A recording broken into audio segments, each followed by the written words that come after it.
Buonasera, Maestro Noto です。今夜も10分だけ音楽に時間をください。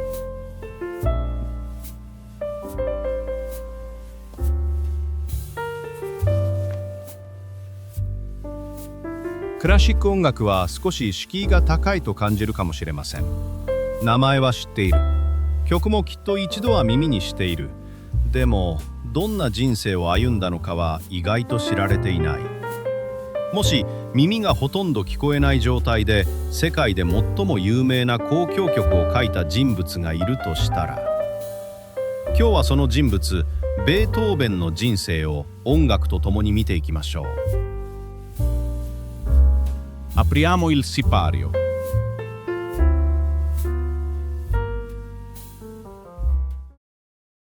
天才を作ろうとした父。ルートヴィヒ・ヴァン・ベートーベンは1770年、ドイツのボンに生まれます。父親は宮廷歌手で息子を天才音楽家にしようとしました。その胸の内にはモーツァルトのような神童を生み出したいという強い野心があったとされています。教育はかなり厳しく、夜でも練習させられたと伝えられています。幼い頃から音楽中心の生活、遊びよりも練習。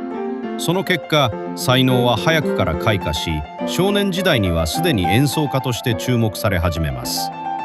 音楽家としての基礎はこの時期に作られました。ウィーンを制した若き革命児。20代になると音楽の中心地ウィーンへ移ります。そこはハイドンやモーツァルトが活躍した音楽の都。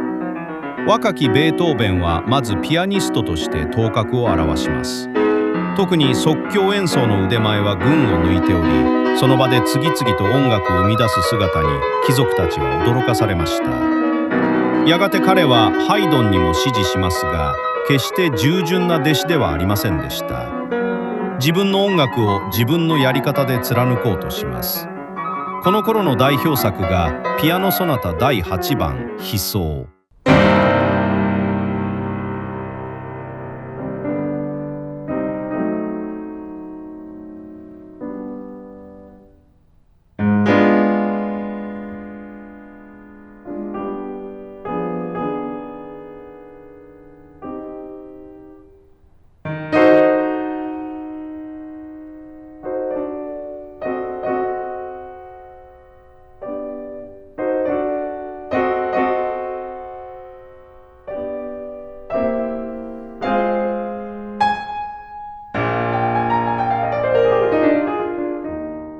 静かな助走から一気に激しく展開するその音楽は、それまでの古典派の枠を押し広げるものでした。ドラマチックで力強い響き、すでにベートーベンらしさがはっきりと刻まれています。若き天才はウィーンで確かな地位を築き始めていました。未来は順調に見えました。音を失った作曲家。しかし20代後半、異変が起きます。耳鳴りが始まり、徐々に音が聞こえにくくなっていきます。音楽家にとって聴力は命です。彼は深く絶望し、苦悩を書き残した文章も残っています。後にハイリゲンシュタットの遺書と呼ばれるものです。それでも音楽をやめませんでした。聞こえないなら頭の中で音楽を作る。この決意から作品はさらに力強くなります。そして生まれたのが交響曲第5番運命。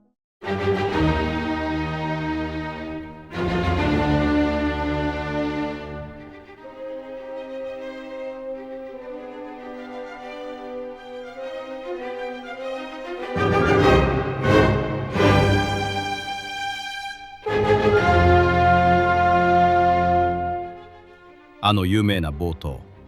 この4つの音は運命が扉を叩く音とも言われています。短い動機ですが強烈な印象を残します。苦しみと戦うような音楽。この作品でベートーベンは歴史に残る作曲家としての地位を確立します。天才は扱いづらい。ただしベートーベンは性格はかなり扱いづらかったと言われています。怒りっぽく不器用で身なりも無頓着。そして生活も落ち着かず、ウィーンでは住まいを何度も変え、生涯で30回以上住まいを変えたとも言われています。理由は様々で、家主と衝突する、部屋が気に入らない、静かな環境を求めるなど、なかなか定住できませんでした。また当時の音楽家は貴族に仕える立場が普通でしたが、ベートーベンは違いました。彼はこう言ったと伝えられています。公爵はたくさんいるが、ベートーベンは一人だ。つまり、貴族はいくらでもいるが、自分のような作曲家は替えが利かないという意味です。音楽には真剣、でも人付き合いは苦手、そんな人物でした。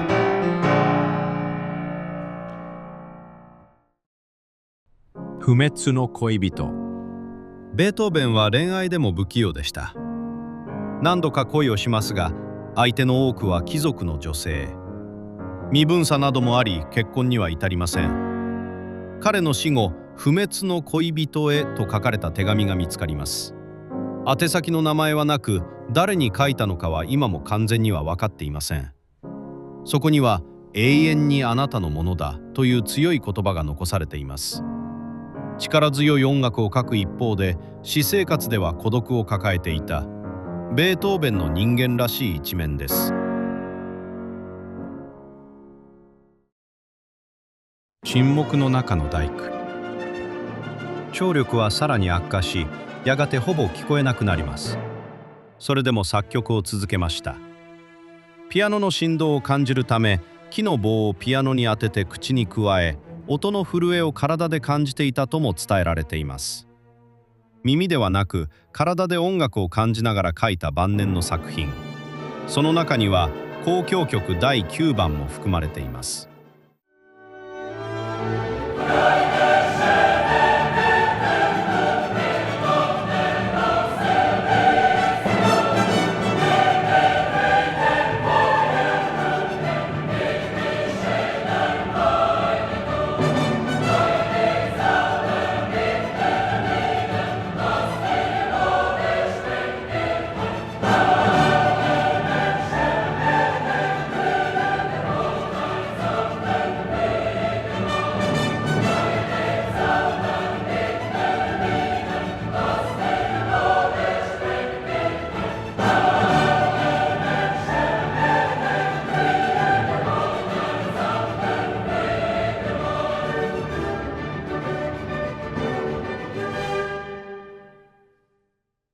初演の時、彼は観客の拍手が聞こえず、指揮者に肩を叩かれ、振り返って初めて大喝采に気づいたと言われています。その時、舞台の上にあったのは、彼には届かないはずの音でした。しかし、客席には確かに歓喜が満ちていた。自らは音を失いながら、人々の心に最も強い響きを残した作曲家。聞こえない静寂の中で書かれた音楽が、何千人もの声となって帰ってくる。そしてこの作品は国や時代を超え、今も世界中の舞台で演奏され続けています。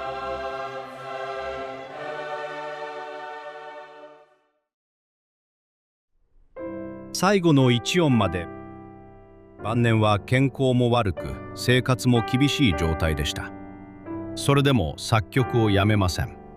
亡くなる直前まで楽譜を書き続けていました。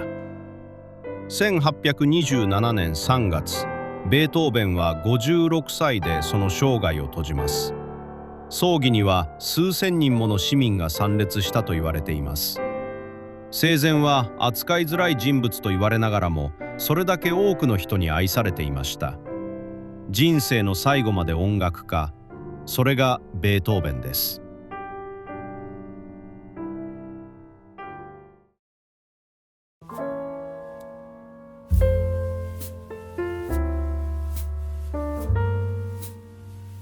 ベートーベンは才能に恵まれながらも多くの葛藤や困難を抱えた人物でした。しかし彼はどんな状況でも音楽を書くことをやめませんでした。彼の音楽は苦難だけを語るものではありません。そこには喜びも怒りも孤独も希望も人間が生きるということそのものがありのままに刻まれています。だからこそその作品は時代を超え、今も世界中の舞台で演奏され続けているのです。次に運命や第九を聞くとき、その背景にある一人の人間の姿を少し思い出していただければ幸いです。